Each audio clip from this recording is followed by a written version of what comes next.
안녕하세요. 내 변호사 박변호사 박주연 변호사입니다. 여러분 혹시 법원에서 약식명령 받아보신 적 있으신가요? 이 약식명령을 받아보시고 나서 어떻게 해야 되는지 물어보시는 분들이 많은데요.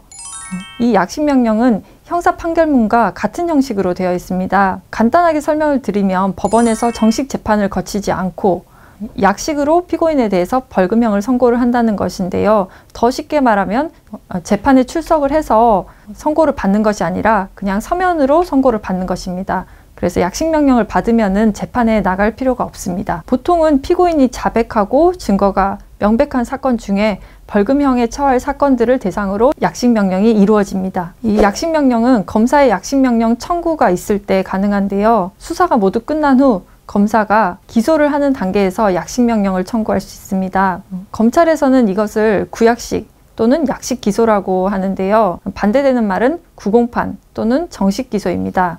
보통 전과 또는 재종 등을 기준으로 해서 이 구약식 또는 구공판의 기준이 정해져 있기도 하는데요.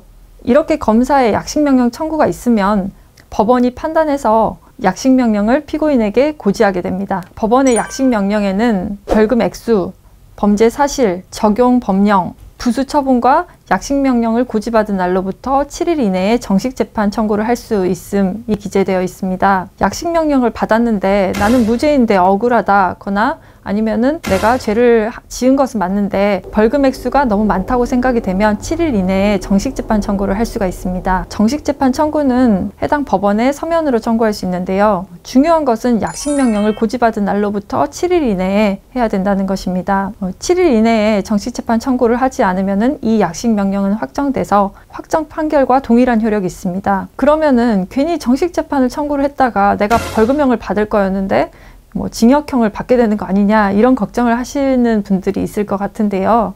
정식 재판을 청구를 하게 되면 약식명령에서 받은 형보다 중한 종류의 형을 선고하지 못하도록 규정이 되어 있습니다. 즉 약식명령으로 벌금형을 받았으면 정식 재판 청구를 해도 벌금형으로 그치지 징역형을 받지는 않습니다.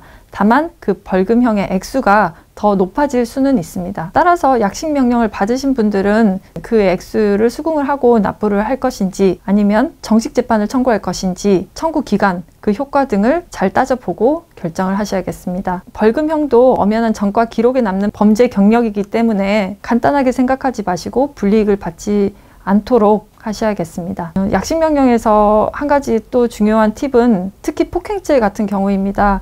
폭행죄의 경우에는 내가 모두 자백을 했고 증거가 명백해서 벌금형이 나왔지만 피해자랑 합의가 되는 경우가 있는데요. 정식재판 청구를 해서 합의를 하고 공소기각 판결을 받을 것인지 그 부분도 중요하기 때문에 특히 이런 반의사불벌죄라든지 아니면 친고죄의 경우에는 정식재판 청구로 가서 이런 자료들을 제출을 해야 합니다. 그래서 일단 그런 여지가 있으면은 일단 정식재판 청구를 하셔서 합의나 고소취하서를 받아서 제출을 하시면 되겠습니다.